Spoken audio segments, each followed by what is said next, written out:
Hey, Audrey, how are you?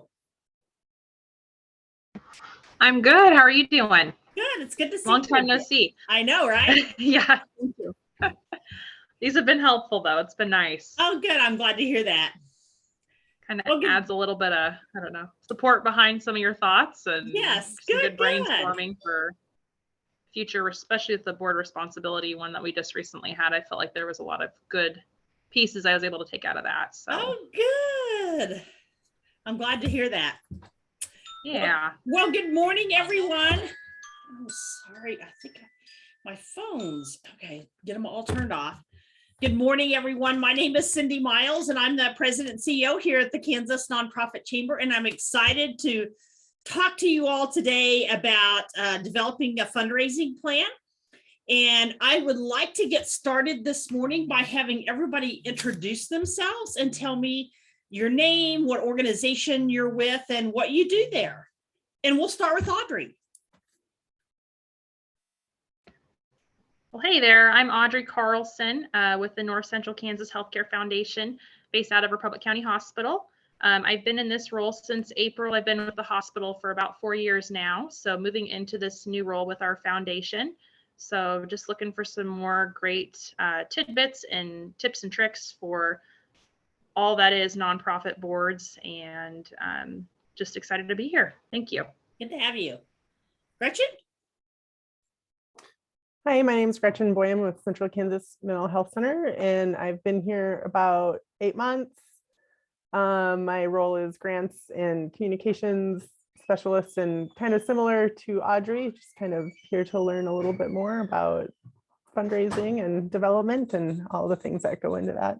Very good. Nick? Hi there, Nick Lewandowski. I'm the new executive director for the Kansas Farmers Union. We're a family farm organization based out of McPherson, but I live near Cortland, Kansas. So Audrey and I are almost neighbors. Oh, okay. So anyway, I just took the position on June 1, so I'm literally a week in. Okay, very good. Have you been an executive director before? No, this is my Okay. first role in that position. Yeah. Okay, very good. Adam, you want to introduce yourself and tell what organization you're with and what you do there?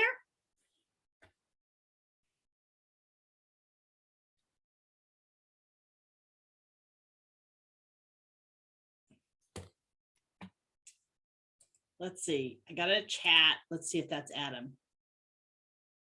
Oh, no, that's Nick. We'll join by camera soon. Becky, did I have you introduce yourself? You all keep Not yet. moving. Pardon me? I'm with Central Kansas Mental Health Center. I work with Gretchen, and so we're just learning on different ways to fundraise for our project. All right, very good. Well, we will go ahead and get started. I know that we had Adam jumped on and then Adam jumped off, and maybe because I asked him to introduce himself. No. I am going to start by sharing my screen. And for those of you who have not been in presentations with me before,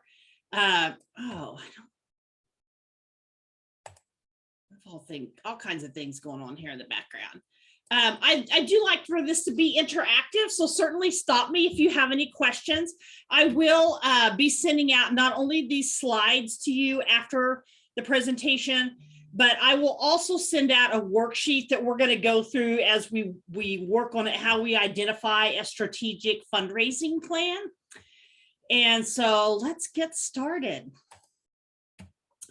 So the first thing that I always like to talk to organizations about is who's giving, because I work with many, literally hundreds and hundreds of nonprofit organizations. And I'm always intrigued by the fact that nonprofit organizations like to focus on getting grants, and they like to focus on holding events, and that's how they like to fundraise. But if you look at the Giving USA report, there's $471.44 billion that was given in 2020. So that's a 5.1% increase over 2019. So funding is growing. But if you also look at this chart, 69% of that $471.44 billion was given by individuals, not by grant-making foundations, wasn't raised by specifically by events. It wasn't given by big corporations. It was given by individuals. So if you happen to be focused on just doing fundraising events or just doing grants, you're losing out on a lot of funds that are available that are just being given by individuals. And so I like to really drive that home so people understand how important it is for them to develop a fundraising plan that includes asking individual donors to give, because that's where the most of their money can come from. If you looked on down, giving by corporations is only 4%. So of that 471.44 billion was only 16.88 billion. The giving by bequest, which is planned giving, which also many organizations don't seem to engage in much, mainly because, well, for one, they're just not familiar with planned giving, and we won't focus much on planned giving really in this particular session, but it certainly is something for you to find out more about. And of course, I guess the other disadvantage or reason why some organizations don't focus on planned giving, those bequests, is because, well, honestly, you have to wait till somebody dies to get the money. And so that can be a very long wait. And we don't want to think of ourselves as people that are just sitting around waiting for somebody to die so we can have their money, right? But there is certainly that is an opportunity to raise funds as well. And then that giving by foundations, and that's again, some of that grant funding, only 19%. So you really have to focus on that 69% that give the most amount of money. And we had, let's see, who did we have pop on? We had Bryce pop on. Bryce, would you mind to quickly introduce yourself and tell me what organization you're with and what you do there? Yeah, thank you. Sorry, I'm a little late. No worries. My name is Bryce Dolan. I'm the Director of Marketing and Fundraising for KSDS Assistance Dogs Incorporated in Washington, Kansas. Okay, very good. And Bree, you want to introduce yourself? I know you're with the North Central Regional Planning Commission. Yes, Bree Beck, North Central Regional Planning Commission. I work with community development. Very good. Did I miss anybody else that popped on? Hopefully not. All right, moving on.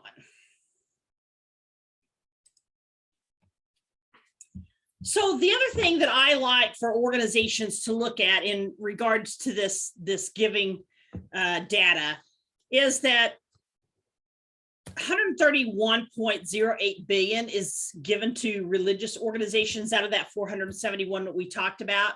71 billion was given to education, 65.14 to human services, 58.17 billion to foundations, which generally, of course, redistributes to other organizations, 48 billion to public society benefit, 42.12 billion to health, 25.89 to international affairs, 19.47 billion to arts, culture, and humanities, 16.4 to environment and animals, and 16.22 billion was given just specifically to individuals. So I don't know where each of you fall on this chart, but hopefully this will just give you an idea of who's giving to what.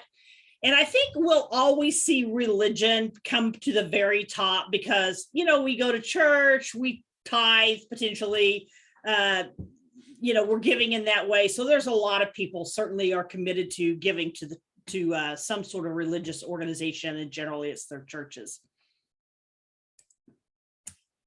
So why is it important to have fundraising strategies? Well, I'll talk a little bit about these few things right here, but again, in the work that I do with nonprofits, often what I see is that nonprofit organizations, again, are maybe focused on those grants, and they're maybe focused on having those fundraising events. They might be doing an annual appeal, but certainly they're not trying to fundraise from all those different pots of money that are available out there. And as we saw during the pandemic, and this was crushing to me because of the work that I do with nonprofits, is that I saw nonprofits that lost their grant funding, some of their grant funding because it was redirected to specifically to COVID. I saw them not be able to do their big fundraisers that brought in, maybe hundreds of thousands of dollars. I saw some that weren't able to provide services that they're generally reimbursed for. And giving went down, individual giving went down for at least a couple of years. It went down some. So I saw organizations really impacted hard by what we went through with the pandemic and what we continue to still go through as we're trying to recover, because they didn't diversify their funding. They just selected a few pots of all those pots, and they didn't diversify. And so when those big pots that they generally look to get their money were no longer there, they were in trouble. And I still work with a number of nonprofit organizations that are still struggling, trying to recover. Certainly increases your success for fundraising for your organization, the opportunity to actually have more money come in, the opportunity to grow your fundraising. It also allows you to assess all the different fundraising options that are available to you. Again, all those different pots of money, and how you might be able to get money from each of those different pots. It certainly helps you keep the focus on the fundraising goals that you want for your organization, or that you establish for your organization. Because certainly we can say we want to bring in, $100,000 more or whatever next year. But if we just say that and don't develop some strategies to make that happen, the likelihood of us actually increasing our funding by $100,000 or whatever it is you want to increase your funding by is very unlikely.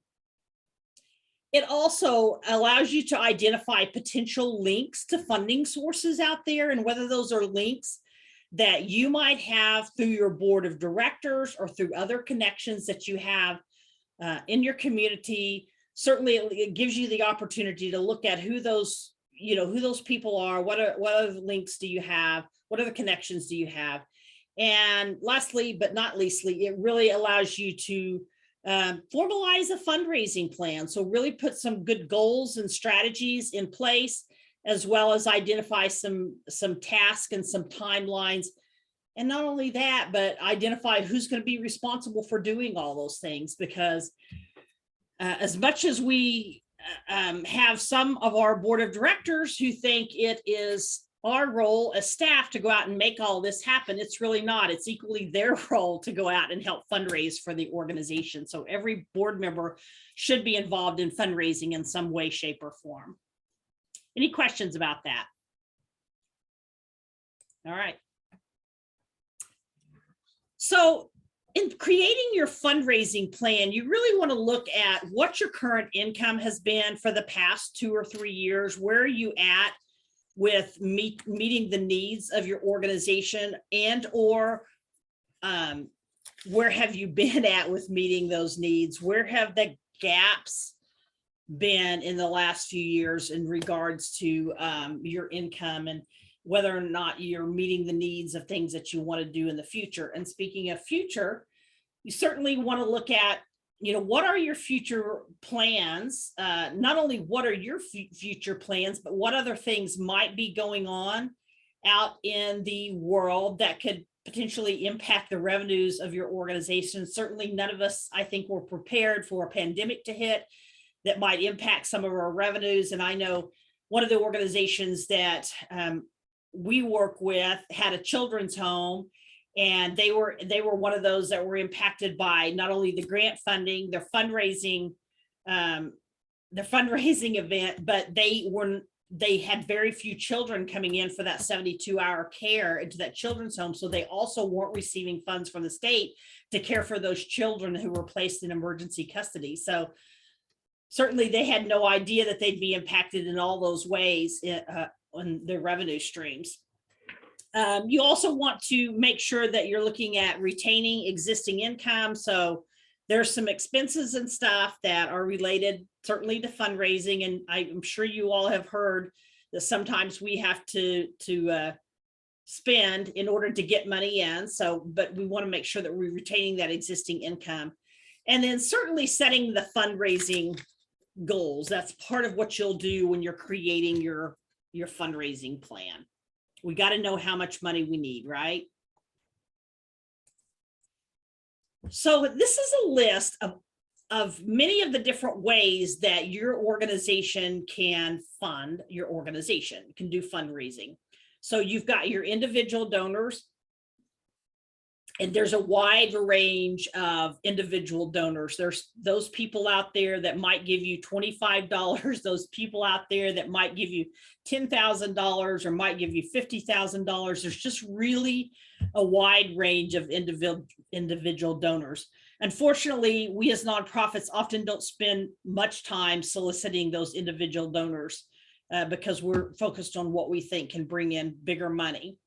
Certainly renewing annual donors, and those are donors that have committed to giving on an annual basis to your organization, whatever that amount might be. If you don't have a program that allows somebody to sign up and have an annual donation given automatically every year, certainly that's something to consider. Your prospective annual donors, so those are people that are prospects to potentially give annually. And sometimes those people come, they start as individual donors and they eventually become those renewing annual donors. So any prospects that might give annually, certainly your major donors, and those are generally individual donors, but also they are those people that have the capacity to give those huge gifts, that 10,000, need I say, 1 million. There's a wide range of individual gifts that come from major donors. And again, so often we as nonprofit organizations don't spend a lot of time building relationships with these major donors. We're focused on other things, and we really miss the boat. Board giving.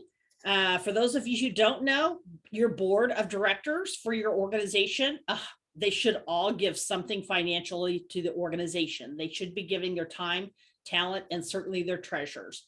And it doesn't matter whether you ask them to give $25 a year or $250 a year, whatever it is, every board member should be giving something financially. So when you go talk to a major donor, you go apply for a particular grant, and they ask you, does 100% of your board give? You can say yes, because often major donors and or granting organizations, if they don't see that 100% of your board is giving something financially, then they ask, why should they support the organization if your own board members won't support the organization with a financial gift?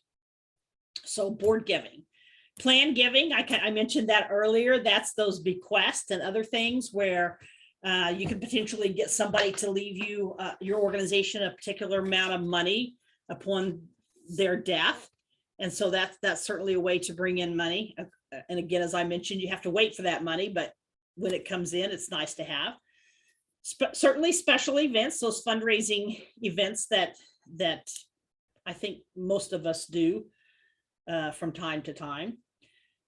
And then private foundation gifts. So those are those community foundations. There's about, I want to say it's close to 400 private foundations across the state of Kansas, family foundations, community foundations. So there's quite a huge list of those. Certainly that's a way to bring in money. Government grants as well. Their requirements are, of course, a little bit more difficult, I guess. And the tracking is a little bit more difficult, but certainly there's opportunities. And we've seen that with the last couple of years with COVID, the government grants, the ARPA funds, the EIDL funds, those things that have come out. So government grants, certainly business donors. So businesses that either donate and or sponsor, whether it's sponsoring, for instance, a child that needs clothes for the school year, or sponsoring, being an event sponsor, a printing sponsor, whatever, for upcoming events that you have. There's a lot of different ways that businesses certainly can donate. And then overall sponsorships by anybody. This could be in-kind sponsorships or any other kind of sponsorships that you might find. And then certainly earned revenue. And do any of you have earned revenue with your organizations that you're doing? I know one of you, mental health, Audrey. What you all do, you charge patients for care, right? Audrey, tell me yes. I think that was a different group you were, I can't Oh. remember who that was. Yeah, was with that might mental health, be- Sorry. Who Becky did and I. confuse? So yeah, we have Gretchen. Yes, earned sorry. income. Yeah. Yeah, you have some earned revenue. Patient So fees. Yeah. that earned revenue might be from the services that you provide. It might be from t-shirts that you sell. I mean, there's earned revenue comes in a number of different ways. So there's certainly that earned revenue. Audrey, sorry for making that. and I've had you on several calls, so I should know better. But anyway, so that's this. How many of you, I'm just curious, as you look at this list right here, how many of these things are your organizations doing?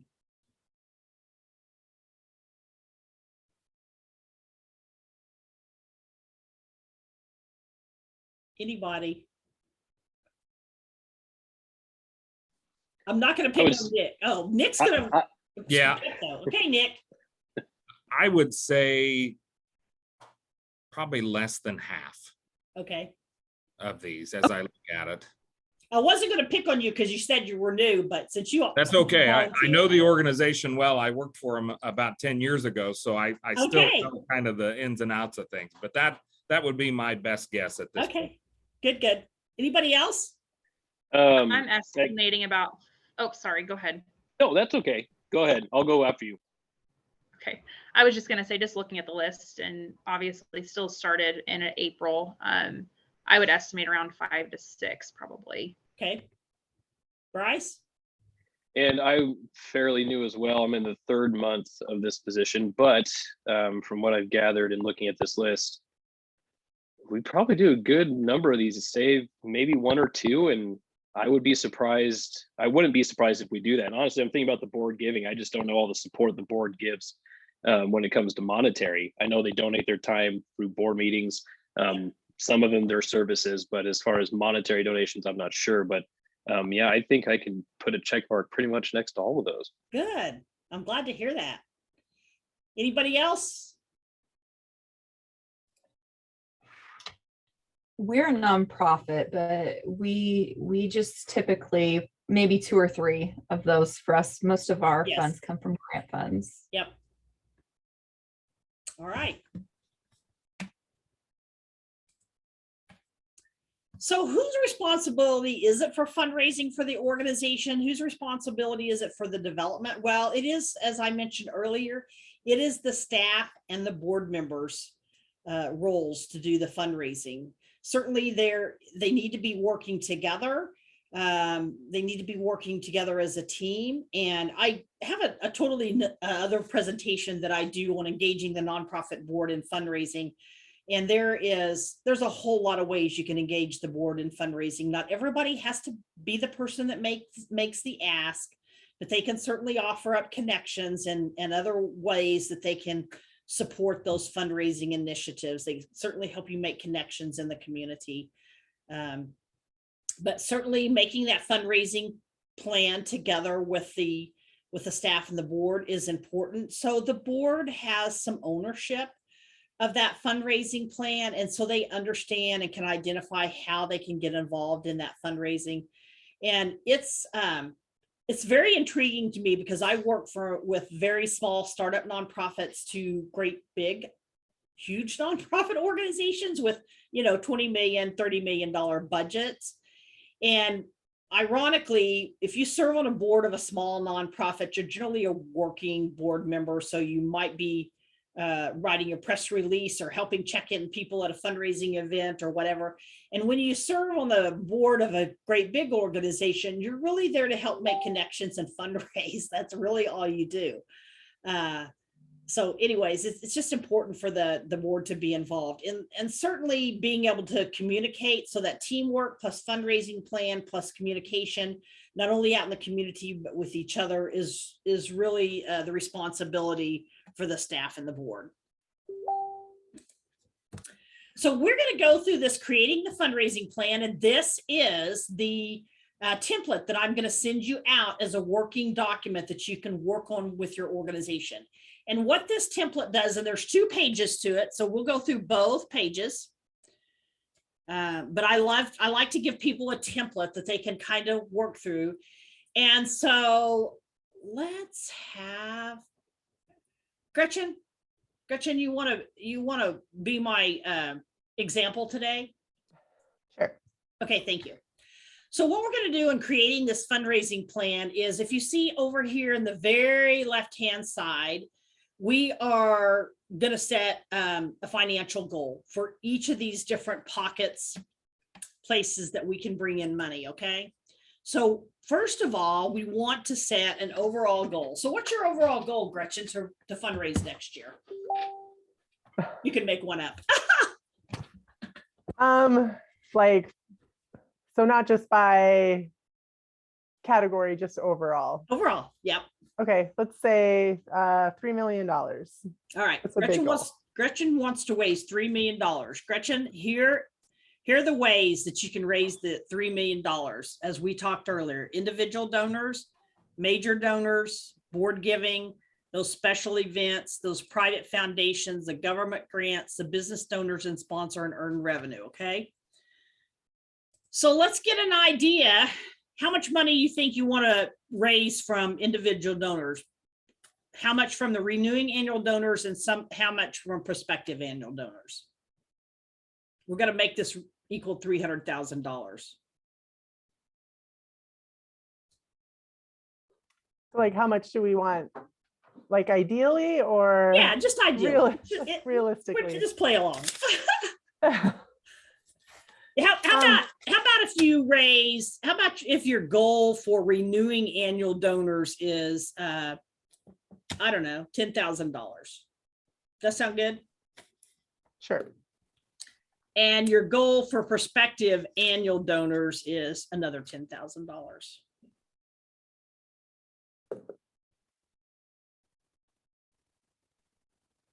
So you go through this process, you've identified that goal for individual donors, and you need to identify what are the strategies that you're going to use to actually get that $10,000 from renewing annual donors. What are some strategies you could use to do that? Well, would this include Go ahead. stuff like the annual appeal, or is that? Yes, yeah, that's a strategy. What are some other strategies?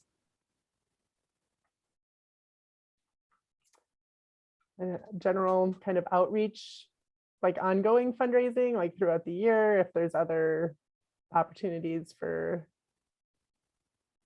like connecting with donors during specific, I know we have, like, we just finished mental health month, which opportunity to just remind people that we're here and what we do, and we appreciate their gifts.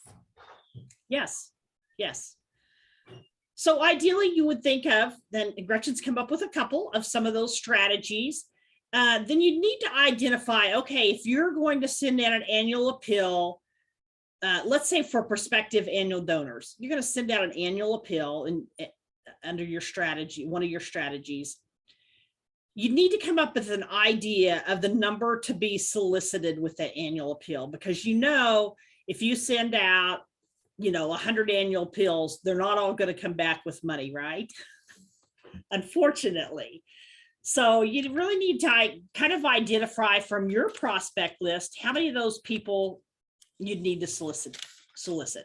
How big would your list need to be in order to send out that annual appeal?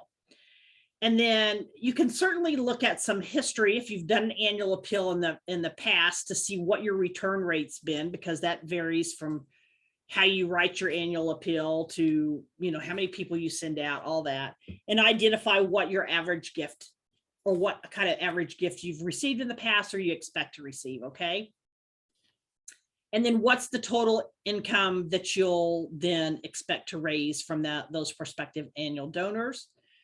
But let's not forget about the expenses, because we want to net $300,000. You did say 300,000, right? you want to net $300,000, but you're going to have some expenses associated with that. If you do a direct mail and you have to pay for postage, you're going to have that postage cost, which is not cheap these days. I cannot believe how high stamps have gotten. You're going to have maybe printing costs because you're going to print those letters, right? You might have envelope cost.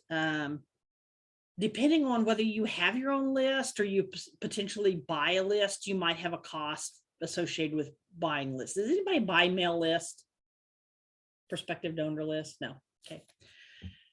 And then you're going to look at what your net income is going to be, or your expected net income would be from doing that work.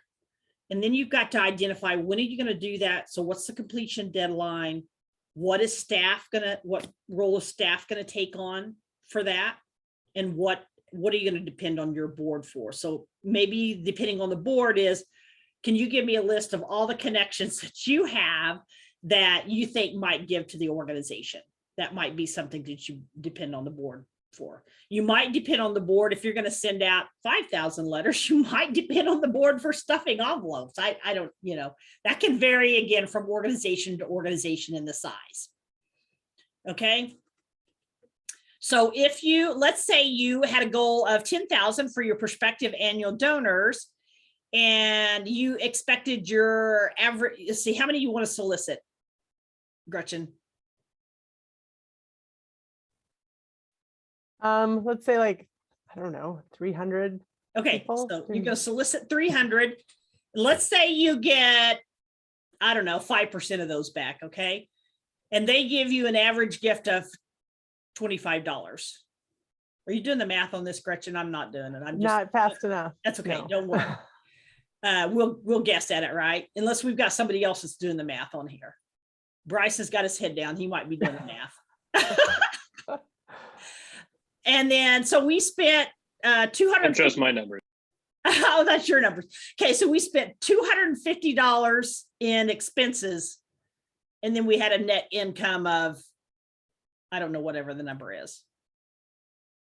So that's what you'd want to take this plan and do with each of these things. So with your major donors, again, what is your strategy going to be? I'm going to look at prospective annual donors. So I'm always going to recommend, if you're looking at major donors, let's identify a prospect list of say 50.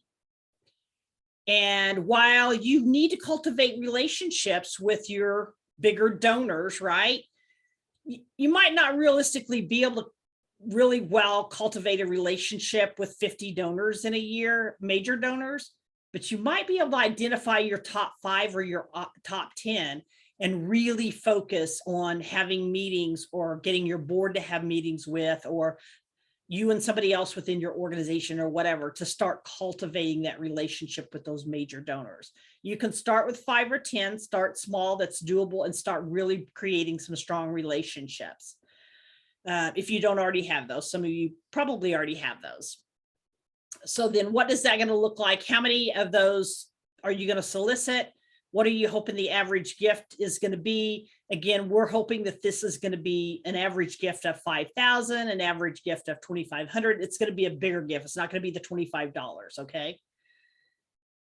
And then your board giving. So let's look at that. Those individual cash commitments from your board. And again, I don't know how many of you have like a board member agreement in place that identifies and lays out what the expectations are for your board that includes giving. And I'll just give you an example here at the Kansas Nonprofit Chamber. Our board members have to be members of the organization to serve on the board, for one, because they have to be paid members. That's not in common with a membership organization. And then we ask our board members to give $250 a year as a donation. Now they can give more, they can give less, but that's the suggested donation that we have in our board member agreement that also outlines, that they should come to 90% of the board meetings and serve on a committee and other things, but they know up front we're asking them to give. Now, some organizations will just say in their board member agreement, we just expect you to give a stretch gift. And they'll leave it at that. We had ours like that at one point in time, but we consistently had board members asking us what was the expectation for giving. So the board decided on an expectation of $250. We give them a pledge form in January. And we ask them to return those by February. And they can either pledge to give that $250. They can pledge to give $100. They can pledge to give $25. They can pledge to give $500. We offer to take that in one lump sum payment. We'll invoice them for it every quarter, however they want it paid. And by March, if they haven't returned those, and we've reminded them at the February meeting that they needed to return those, then we invoice them for $250. And then they pay that $250, or they pay more, or they pay less, whatever they want to pay. But that's how we do our board giving here. And again, it's a known expectation when they join the board that they have to give something financially. And we have a board member that gives $100, and that's fine. That's what she can afford to give. She pays it out at generally $10 a month, and that's fine too. It doesn't matter to us. It just matters when we go to apply for a grant, or I go to talk to a major donor and they ask me, did 100% of my board give, for me to be able to say, yes, 100% of my board is giving and supporting the organization. So identify for your organization what that looks like, and help your board members to understand why it's so important for them to give something. I don't care if it's $5. If it's $5 and everybody on the board gives $5, then you can say everybody on the board gave, right?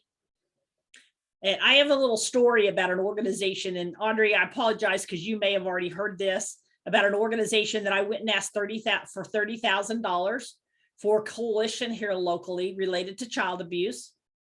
I asked them for $30,000 for a specific project. They said, we'll give you the $30,000 if you can tell us that 100% of the people, or even half of the people from that particular coalition, because this is not a regular nonprofit, it's a coalition, that they donate towards what you're doing. And I couldn't tell them that. As a matter of fact, the coalition hadn't even talked about how would the members contribute.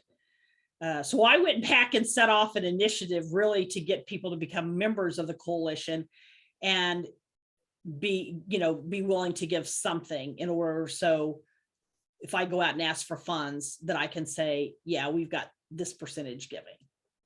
It does happen. I really wanted that $30,000. And I was sad that they would have given it to me if I could have shown that commitment. So special events, same. What are the special events that you do? If you do any special events, do any of you not do special events?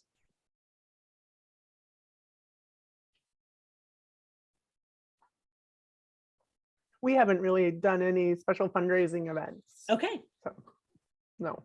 Okay. I honestly, Gretchen, I love to hear that more than I love to hear, well, we do 10 fundraising events a year. That I just like, no, don't do it. That's way too much to do. Generally a couple a year, maybe one in the spring, one in the fall, but I do see organizations just stack those up because that's their sole way of fundraising, and they get donor exhaustion and everything else. They get staff exhaustion because they're constantly doing events. But certainly if you're identifying a couple events, you see I only have 2 spots here for events. Certainly identify what those events are, what's the strategy going to be for doing those, how many are you going to invite, and all the same information we've kind of discussed before. Then you've got your private foundations. So kind of identifying what are those private foundations you're going to ask for funding for. Let's say you wanted to raise, Gretchen, let's raise $100,000 in this thing right here, okay, in the private foundations. So let's say you wanted to identify, if you wanted to raise $100,000, identify 7, 8, 9 potential foundations you could apply for grant funding for. Grant funding is really odd these days because the pandemic has changed it so much. You see here, I've got program officer under foundation. So connecting with program officers, if you solicit grant funding certainly from community foundations or family foundations, and you just send in your application every year for funding, but never develop a relationship with the program officer, the person that's overseeing that grant, you're missing the boat. You need to be developing those relationships just like you do with your major donors. You need to be reaching out to them, having meetings with them, letting them become familiar with your organization. I can assure you that it will help you as your grants applications are being considered. So this has data meeting with the program officer. Certainly this will also help you have a really good understanding of what that organization is interested in funding, because they put stuff out sometimes when they have grant requests, when they're sending out RFPs or whatever. But I can also tell you that every foundation that's funding things outside of their regular grant cycle, pretty much all of them that I know of are also giving money just on the side. So if you're not building those relationships, you're missing out. Your targeted ask amount, certainly your estimated income, and the same things we discussed before. Same with government grants. If you can make an appointment with the person that kind of is the contact or the liaison and have a meeting with them and build that relationship, it'll also help you with those government grants as well. Connections in fundraising are always good. I was working with an organization yesterday that, this kind of goes back to events, but they were going to work on a big gala. And, you know, it's kind of interesting to me because the crux of fundraising is relationships, is building relationships with people. And you can go out and you can decide we're going to have a big gala and we're going to invite people. But if you don't know people that have the capacity to give money, you've got to build those relationships before you ever have that gala, because those are the people that you want to invite to your gala that have expendable income to be able to donate to the organization. And you're not likely to get those people with that expendable income to come to your gala if they don't already have some sort of relationship awareness of the organization and the work that you're doing.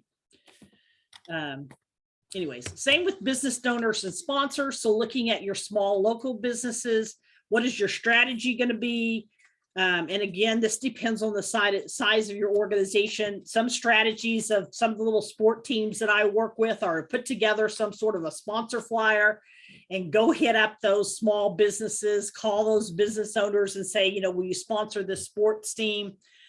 So it really varies depending on what work we're doing with the organization. Certainly looking at what within your organization, other than events, can people sponsor? And I know I mentioned sponsoring clothing for kids who are returning back to school. I work with an organization here locally, and I used to do some consulting for them.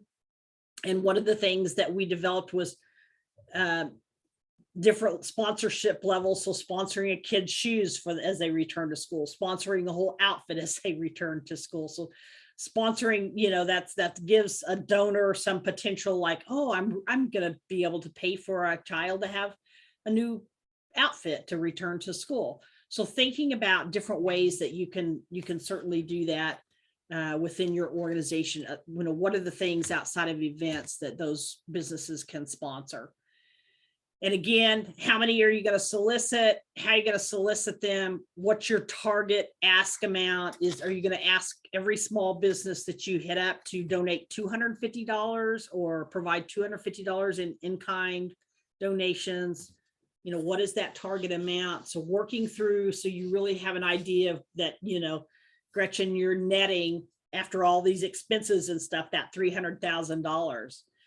And then earned revenue. So what is the earned revenue that you bring in? And there's some examples here: raffles, merchandise sales, t-shirts, those types of things.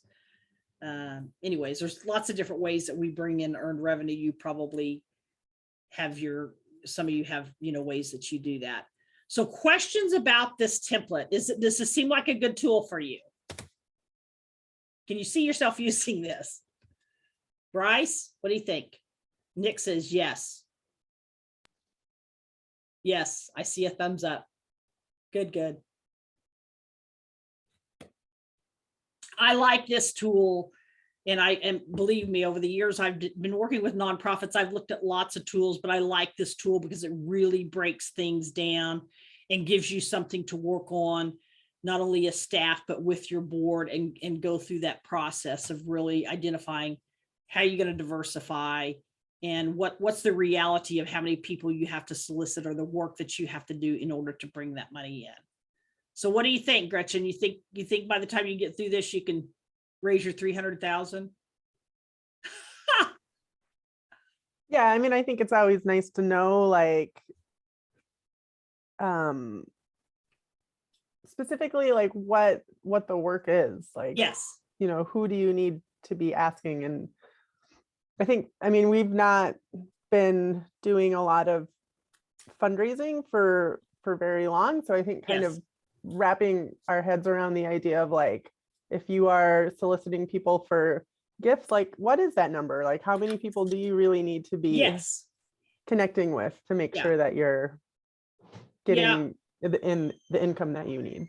Yeah. So often I see people, you know, they kind of leave fundraising to chance. They don't really plan really well for their fundraising. And then I work with organizations. Sometimes I do strategic planning and we might work to get on, you know, creating this fundraising plan. And then they just don't carry through with planning everything out and they don't follow through. And then they call me back in a couple of years and say, well, we're not raising funds like we need to. What else can you suggest? And I'm usually just like, go back to your plan, finish your plan and follow your plan. Okay, so we've got to create that action plan. We've got to identify who's going to do what. It's going to have all your fundraising activities. So basically you're using that template. Because we've put this plan together. We have to figure out how to put it into action.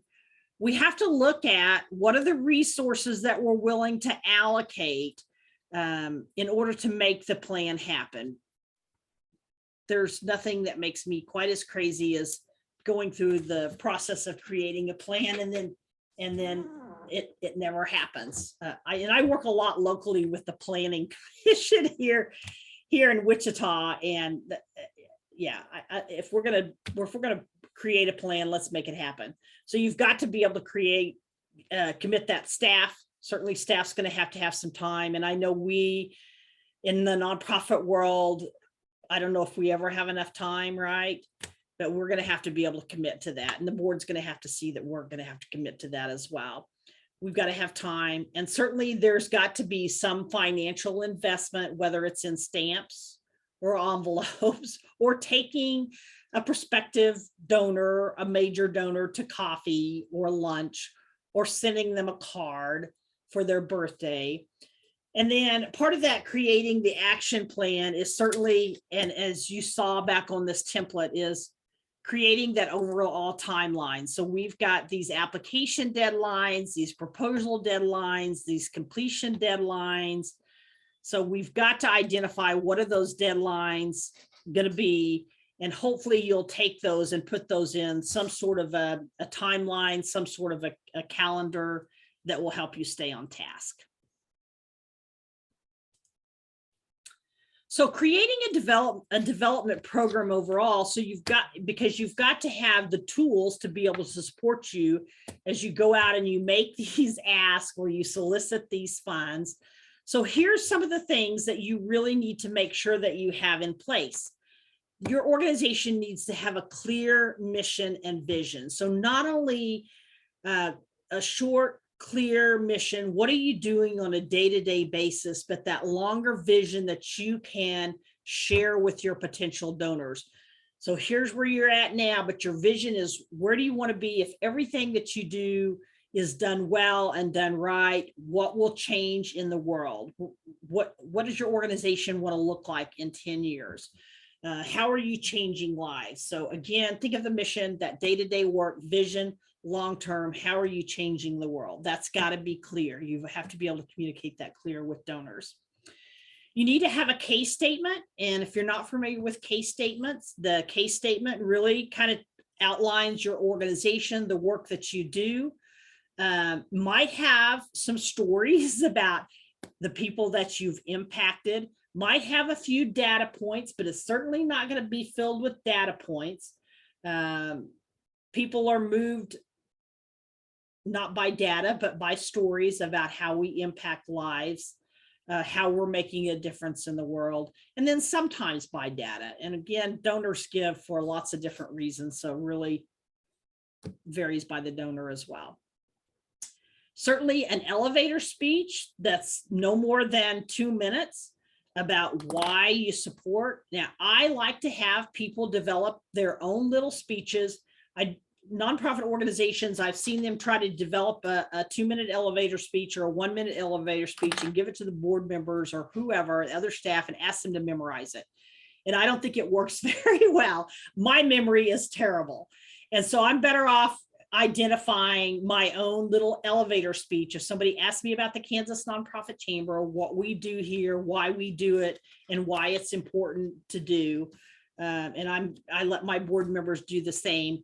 But I, as the executive director, make sure that they have some data points that they need to know for their elevator speech or a story or something like that, that they can have. But certainly thinking about having an elevator speech. Does everybody know what an elevator speech is?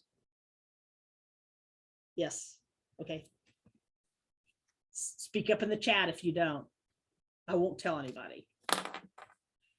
Okay, you've got to be able to know how to engage both the board and staff. That's part of your development program. And I talked earlier about how that's the joint effort. You have to be able to identify options for giving, both methods and items. So, you know, donors are going to give on different levels and they're going to give in different ways. So those options might be, you can give on the website. You can give. My board recently said of all the, we've got several different ways they can give. They decided they wanted to be able to give through Venmo. So I said, okay, we'll set up Venmo. A lot of people are using Venmo these days. For me, it was one more thing to track, but they wanted it.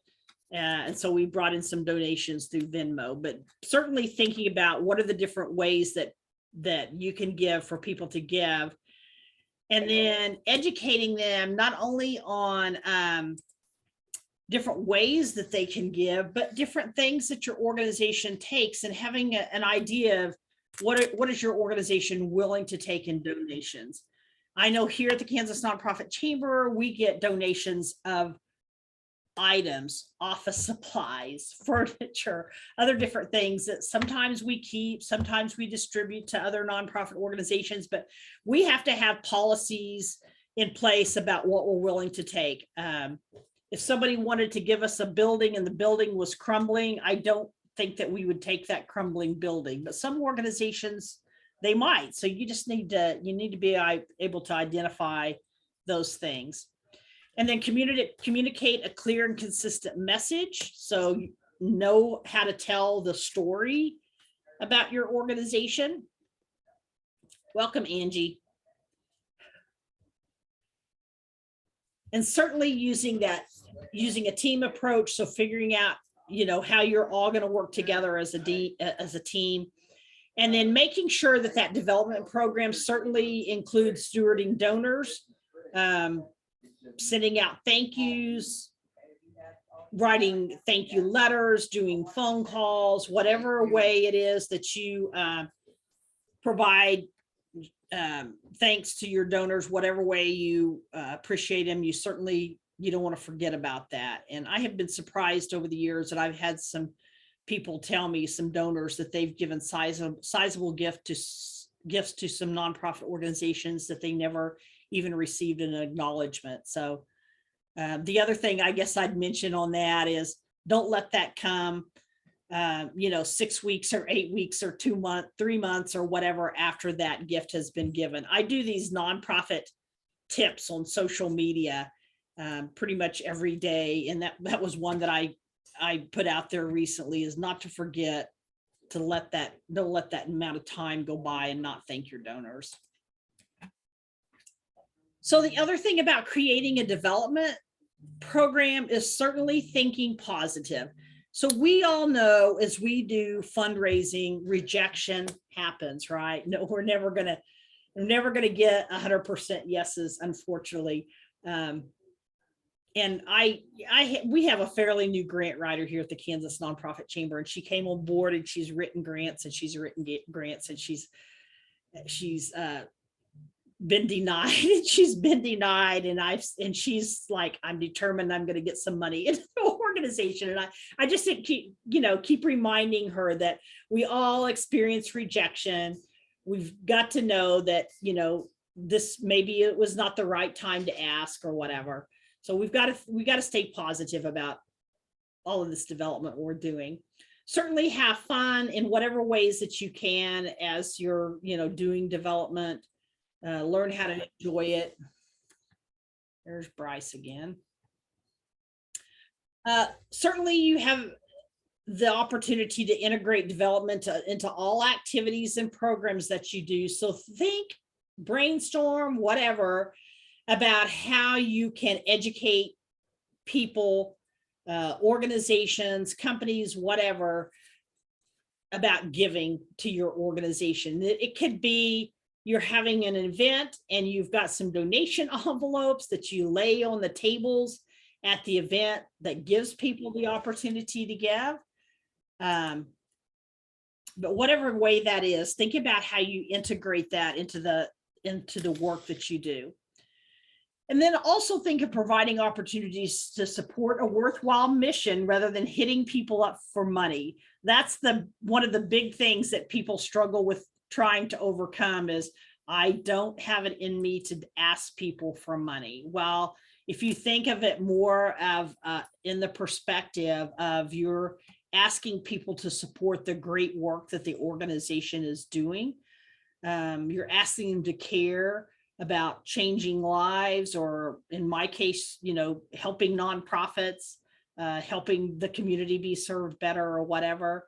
If you can frame your asking from that point of view, it makes it a little bit better. And it's certainly if we can train our board members to think of it as not hitting up for people for money, but supporting something that's really important, then that makes things better. Who do I have on from TK's mobile auto and brake? You have Timothy Wood. Okay, Timothy. I have to keep a list for the North Central Regional Planning Commission, so I just want to make sure. And I knew I couldn't write down TK, so thank you. Not a problem, ma'am. Okay, so this goes back to that providing giving opportunities for everyone. Certainly when you're doing fundraising, you're starting with your prospects and you're working towards building these prospects to get to the point where they might potentially give legacy gifts, which are huge gifts that create a legacy for them. But you're all starting with prospects. And then we're all working on identifying how we can get some of those smaller gifts. And we're going to do that through memberships in our organizations or those mass appeals, whether they're annual appeals, whether they're email newsletters, whatever it is that we're sending out. And your hope is that you'll identify of those people who are giving smaller gifts, because often people start with small gifts, even if they have the capacity to give a bigger gift, that you're thinking about how you cultivate those donors, and especially those that are giving on a regular basis or giving on an annual basis. You always have to be thinking about how do you move them up into the next level. So this really goes back to, providing an opportunity for everybody to give and thinking about how you grow that donor. The other things that if you don't have a program within your organization that recognizes people for like annual giving or for lifetime giving. And Audrey, I'll apologize again. I used to work for Butler Community College. Audrey's probably heard this story. I used to work for Butler Community College, and they had a lifetime giving program where they recognized donors that gave on a regular basis for reaching a new donor level. And working at Butler, of course, gave to the college. And there was another guy that was in the sports department that we were regularly competitive on who could reach the next lifetime giving level. And we ended up increasing our gifts every year to try to make sure that, I tried to beat out Matt tried to beat out me, but every year when we had the annual, or not the annual giving, the lifetime giving little dinner, one or the other of us was up there being recognized for reaching a new level. People do that, but I think it was nice watching the donors. This is an appreciation for donors, and not only appreciation, but recognizing them because maybe they had reached a $10,000 level. Maybe they had reached $100,000 level. So Butler had identified the different giving levels that people could reach in their lifetime. And it was pretty impressive to watch those people year after year. I was there for 12 years, how they increased their giving. So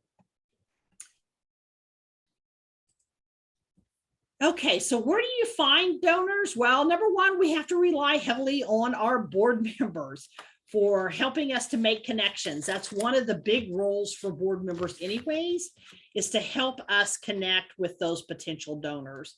And that might mean them giving us list of contacts of people that they know. That might mean a board member inviting us to go to coffee with somebody that they know that has the capacity to give. But board members certainly should be willing and able to give a list of prospects based on what connections they have in the community. Certainly you can collect data. There is an opportunity. There are lists. They're not cheap. When I was at Butler, again, our foundation used to purchase some lists of donors that donated to other organizations. Certainly sometimes when you do capital campaigns, people will purchase lists. Look at similar organizations' donors. I know that's so sneaky, but if you don't know, you can go to the IRS website and you can look up the 990 of any nonprofit organization that's officially a nonprofit organization. And you can look at on their 990s, providing they've filed at least a 990 EZ, and see who some of their top donors are. Just a little secret if you didn't know that. I like to stop and look at honor walls when I go to the Humane Society or other organizations. They post up on some wall something that shows all their donors. That certainly gives me an idea of who's donating to organizations. And sometimes those honor walls, those donor walls, also they list those donors by money, how much money they give. So I can certainly see whether they gave $100,000 or $10,000 or $1,000. So I certainly appreciate those. The other thing is looking at other organizations' events, who's sponsoring those events. And you can sometimes find that when they advertise their events. You can sometimes find that in a local newspaper or something like that, where you see ads for events sponsored by so-and-so and so-and-so.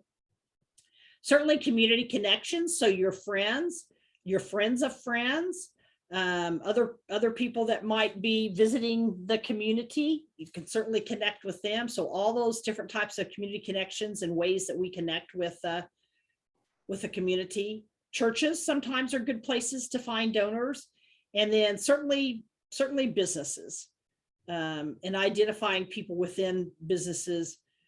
I also, again, back to that, paying attention to who's sponsoring what. I'm always curious about what business is supporting what organization, so I can have an idea of what they're interested in. And I have a little story about, there's a little organization, and it's not little, Spirit Aero Systems here in Wichita. And ironically, what they support in a big time always ties to whoever their CEO is. And when the CEO moves on and a new CEO comes in, then I think we all work to identify what's the passion of this current CEO. So the last CEO was diabetes. They committed a lot to the Diabetes Foundation because he had been impacted by that. but certainly it's a good thing to kind of have an idea of what businesses are supporting. So I mentioned earlier about creating that top donor list, that list of 50 people or whatever, that you can then prioritize who are the top 5 prospects, the top 10 prospects, and being able to identify, you know, who it is that you really want to go after, and how do you continue to build those relationships with even more and more. Certainly, if you can find a way to, again, 990s are a good way to get the information to kind of calculate what the estimated total giving is of some of those top donors, or even your own top donors. What, you know, calculate the total giving that they're giving. If you've got top donors that are giving on an annual basis, certainly identify the number of years of continuous giving, because the more years that they've given to your organization consistently, and the more that they've given, that total giving, the more likely they are to give bigger gifts. So make sure that you're building relationships with those people, trying to always move them up to another level. Certainly in the involvement in organization, the people that are really involved with your organization should be on your top donor list. And I have heard many times about how nonprofits sometimes forget to engage or even make asks for those people who are their top volunteers. So often we're asking volunteers to give of their time or give of their talent. We don't ask them for their money, but volunteers are really actually excellent prospects for giving. Also identifying, are there people that really have a passion and a commitment to the organization? And, you know, can you sway them then to give to the organizations? Because certainly if they're passionate for about an organization, they're certainly more likely to give. So in developing that database for your nonprofits, does everybody have a database of donors? You've got an official one? No? Not really. All right. So in Excel, not like Excel. Yeah. Yeah. So creating that database of donors, not only creating it, but actually keeping it up to date and keeping notes as you go through your developing your fundraising program is so important, especially because of that looming succession that always exists within organizations. So Audrey might decide in 2 weeks she's gone. She's the only one that knows about the donors, or she has a list of donors. She has their names and addresses or their emails, but she hasn't put any information in there about how much money they've given, when they gave the last time, when their birthdays are, whether or not they're married. So it's important to not only identify some way to be really tracking that donor database, but also making sure that you're keeping that information up to date. And that in some instances that maybe you're sharing that information even with your board. I know here at the Kansas Nonprofit Chamber, we use a project management tool called Podio. It's not very expensive. It's not a database specifically for fundraising, but it does lots of different things. And that we can give our board access to our membership list and our sponsorship list and our prospective sponsorship list. And as they go in and make changes or they're trying to solicit sponsors, then they can update the information and everybody else sees it. So a little bit different than Google Docs, which we tried and I didn't really like. There's also a program called Monday.com that's good for, it's also project management, content management, but it's free for nonprofit organizations up to 10 users within nonprofit organizations. So you can apply for, and you can build that again around what kind of databases and stuff that you want to put in there and what do you want to share, as well as it has calendar tools and lots of other things. But just some ideas of things outside of Excel. Excel is certainly a place to start. At least you're doing that stuff in the Excel. At some point in time, you might want to consider some other tool. And then certainly the giving history and patterns, as I mentioned, when Audrey left, and she didn't tell us, when these people gave or how often they gave or anything, we're really at a loss. Then we go back to talk to those donors about giving in the past. And it's a little bit embarrassing to not have any idea of when they've given. So that's really important information to track. Also, the reasons why they support. So again, people support nonprofit organizations, some because they're competitive, like Matt and I. No, I really didn't care about the college, but some do it because what you're doing will make a difference. Some do it because they've been impacted by whatever it is that you're doing. They've had a family member impacted. Some do it because it's the right thing to do. Some do it because it'll impact the economy in some way, or they'll impact the workforce. There's a lot of different reasons people give. It's important for you to know why it is that they're giving. And then certainly other options for donor database management. If you're not signed up with TechSoup has a lot of discount softwares, a lot of different things that you can do through TechSoup that are free or low cost for nonprofit organizations. Is everybody signed up with TechSoup? Yes, no, you should be. The amazing things, TechSoup, you can access Google for nonprofits, which means you can access free Google grants for up to $10,000 a month. You can access, that's for advertising. It's not they're going to give you $10,000 a month, but they'll give you that in advertising. You can access Microsoft, so many seats of Microsoft Office at no charge through TechSoup. So there's just lots of different things that they focus on providing tools for nonprofit organizations. But certainly there's things like, I think one of those softwares that I explored when I was looking at donor databases a few years ago was something about a green tree. I can't think of the name of it right now. So when you cultivate prospects, not only can you communicate through mailings and educational materials about your organization, you want to educate them as many ways as you can about the organization and what you're doing, what services you're providing, who it is that you're serving, and certainly those stories about how you're making a difference. And you'll want to communicate with them on a pretty regular basis. You don't want to communicate with them once a year. And not only can you communicate with them through mailings and education materials about your organization, you can develop a certain list of those people that you're trying to cultivate and build relationships with, that maybe you call every few months and say, hey, I know you've know a little bit about our organization, but we just want to give you an update of what's going on, what we're working on right now, or somebody you can tell a story of who you've impacted and just want to keep you in the loop. So there's lots of different ways you can do that communication, newsletters, those types of things. Certainly identify opportunities for them to become involved. So maybe that's serving on a committee. Your committee members don't have to be board members.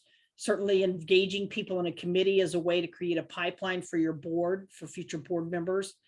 Volunteering at any number of ways to come into your organization, do volunteer work. I know an organization that cultivates prospects. They have people that come in and volunteer and they sort clothes.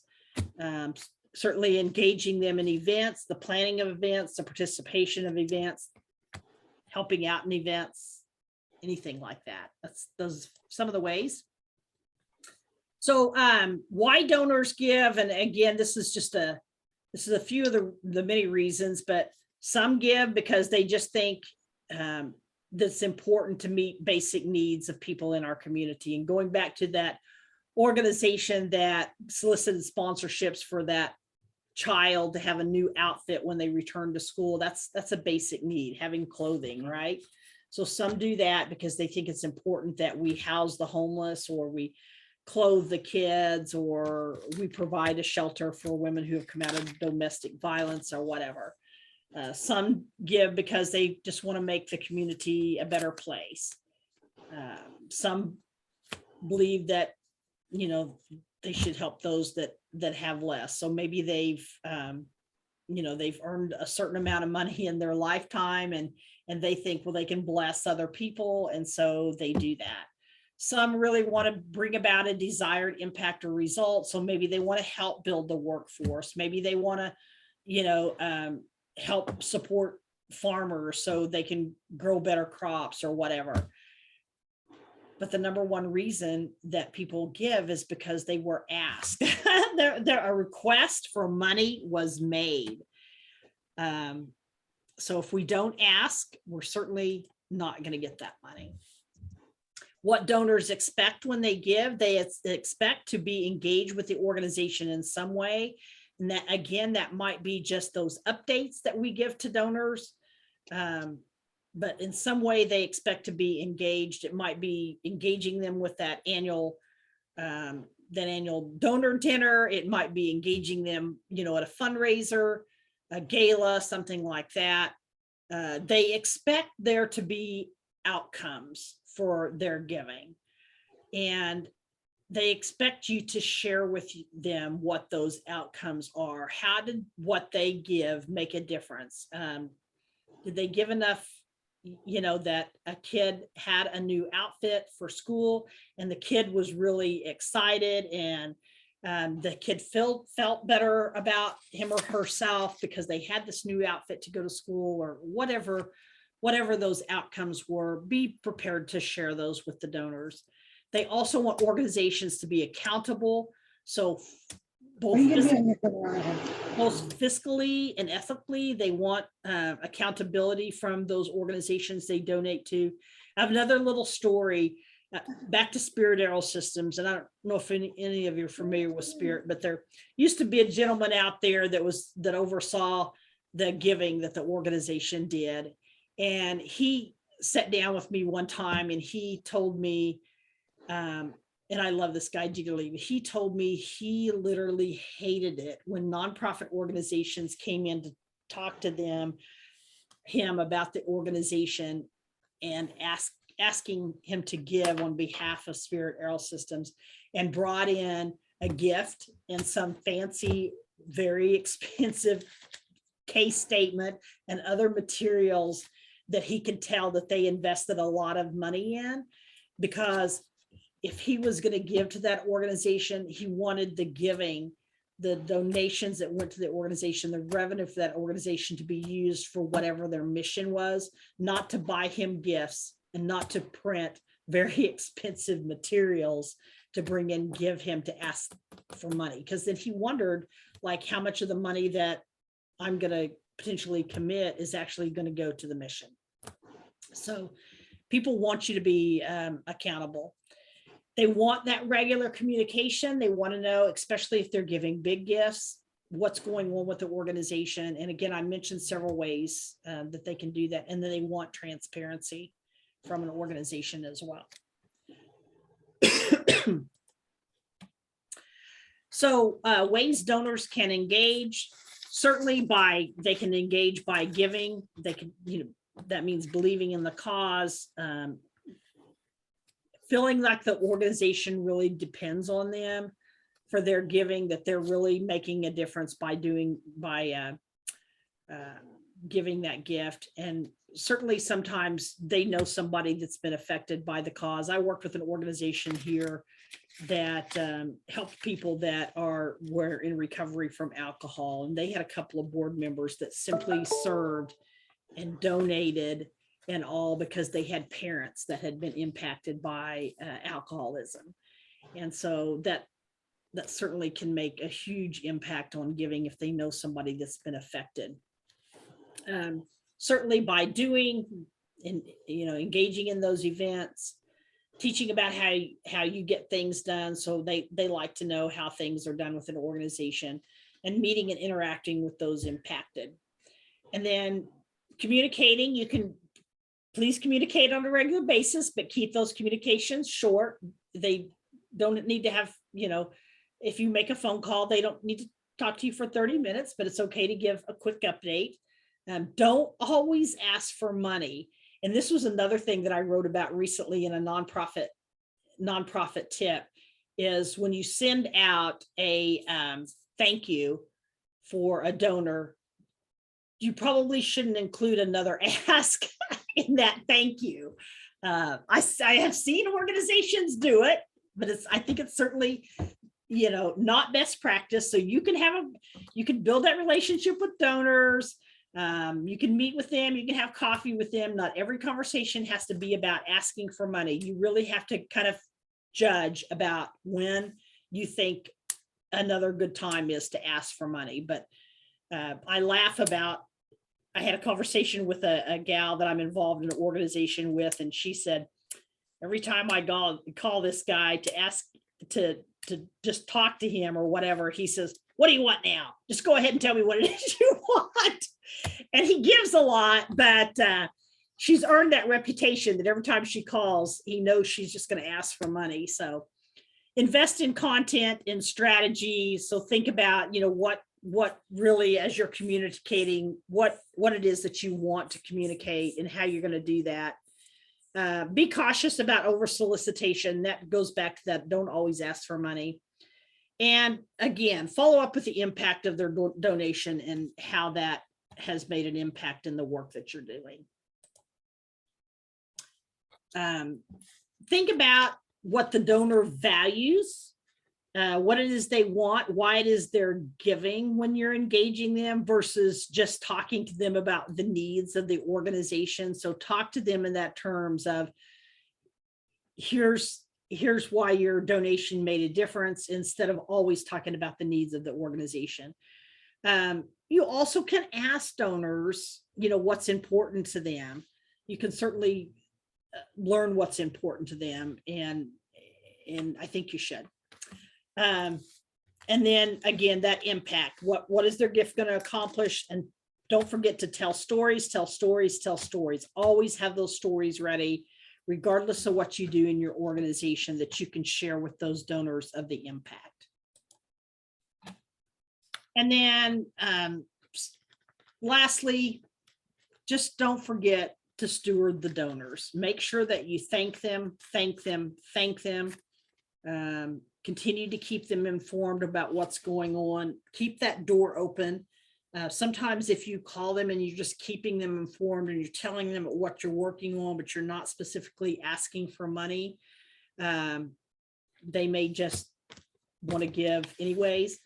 I found it ironic because we're getting ready to do our Inspire Awards actually tomorrow, and we had a past donor call and say, hey, I see your Inspire Awards are coming in. I don't know why we failed to contact them. I see your Inspire Awards are happening again here next month, and we want to make sure that we are a sponsor again. So I was like, yes, that's awesome.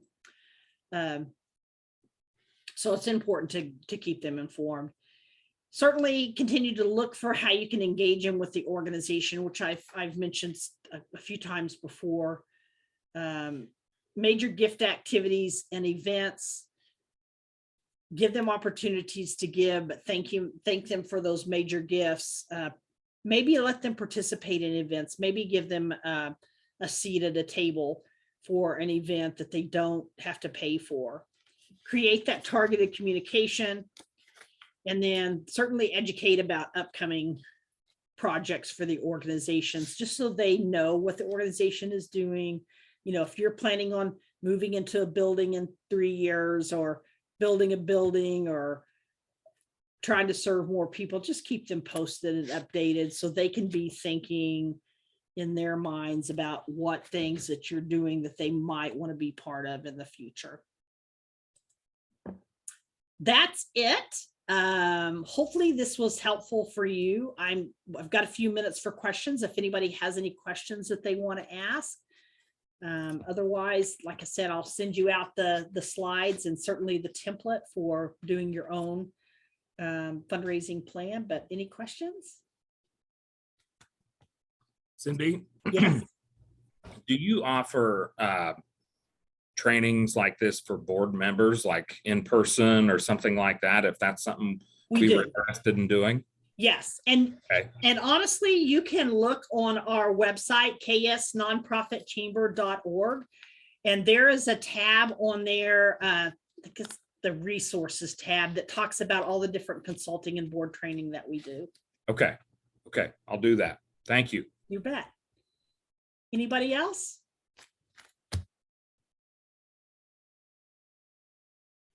All right, well, thank you so much. And Gretchen, thank you for letting me use you for putting some numbers into our spreadsheet today. And it was certainly a pleasure to meet all of you. And I hope you have a wonderful rest of the day.